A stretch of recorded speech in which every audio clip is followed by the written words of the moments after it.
Let me take a selfie. Whether you see it as a blessing or a curse, there is no denying that social media has consumed countless lives. Souls have been devoured, time has been epically wasted, and interventions have been necessary. And because the first step to getting help is admitting you have a problem, we're bringing you a list of ways to tell you're a social media addict. They tried to make me go to rehab. I said no, no, no.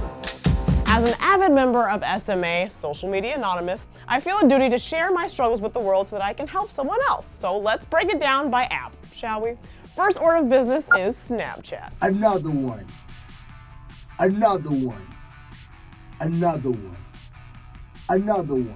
So addiction symptoms. If your Snap story exceeds 1 minute every day, it's safe to say that you may have a problem. Also, if you are well aware of each filter that Snapchat has to offer, notice when one is missing or when an additional one is added, again, you may have a problem. If you excessively check who has watched each individual snap or notice at one point in your Snap story they opted to not look at them anymore, then yes, you may have a problem. If you run out of Snap stories to watch and have to wait for new ones to be posted so that you have something to entertain yourself with, then yes, you have a problem. Then there are those days when you catch yourself spending a little too much time talking to yourself, playing with filters. You know when you get caught deep in those holes of messing with the voice changers that start telling stories or like getting into character or like planning out scenarios just so you can document them on Snap? Yeah, that's when it's time to take a break and go outside. But it's all good, this is a judge-free zone. Then there's the holy grail that is Instagram. I will wholeheartedly admit to being on hardcore Instagram drugs. When it gets to the point that you've gone through your feed so extensively and checked it so routinely that there's nothing left to refresh, so you put it down for 2 minutes as if that's given enough time for new pictures to be posted, so you check again, then yes, you have a problem. When you haven't posted something in more than 3 days and you start to twitch a little and fear that people think you're dead, then yes, you're addicted. Now let's crack open the whole other can of worms that is snooping through your ex's or your crush's social media. If you're creeping on their page and reading each comment in detail and then going to each of the commenters' pages to see if your crush follows them back, then you're addicted. If you then follow the people that your crush or ex is following just to see what they're doing, then you're not only addicted, but you're crazy.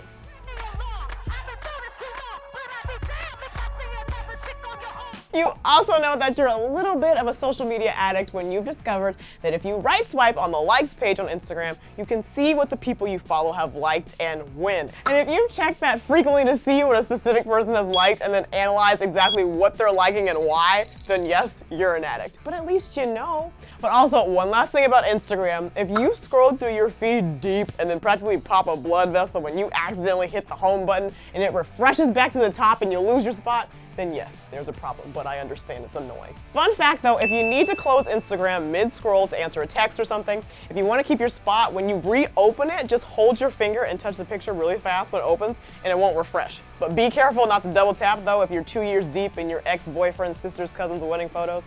Cover your tracks. Then of course there's Twitter. Personally, I haven't reached the level of resuscitation needed from a Twitter overdose, but I'm more of an Instagram girl, but I fully sympathize with the Twitter addicts and respect your struggle. There is so much content to consume and the feed refreshes so fast that you can get deep in that shiz for a good 2 hours easy. But if you tweet about every second of your day, like Good Morning World today had waffles, then you need to relax and go outside. If you're doing it for comedic effect, then live your life. Also, if you use Twitter as your personal diary, you don't, which brings me to Facebook addictions. If you're one of those people that uses Facebook statuses to literally document your life and write novels, there's a chance that you may have a social media addiction. At some point, the line crosses between sharing is caring and TMI, so stop. Another Facebook addiction sign is if you're still poking people, stop. The poke thing is creepy. It always has been creepy, and it will forever be creepy. Also, can we talk about when Facebook introduced the seen feature where it tells someone if you viewed a post, message, or notification? Literally so invasive. I don't want my friends to blatantly know when I'm ignoring them. But all jokes aside, you guys, social media is so much fun. You just have to use it wisely and not let it negatively affect your life.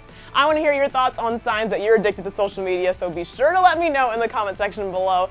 And as always, don't forget to subscribe. Thanks for watching, guys. I'm your host, Drew Dorsey, and I'll see you next time. Click over to the left for a list of celebs who quit social media in 2016, or over to the right for the Photoshop fails.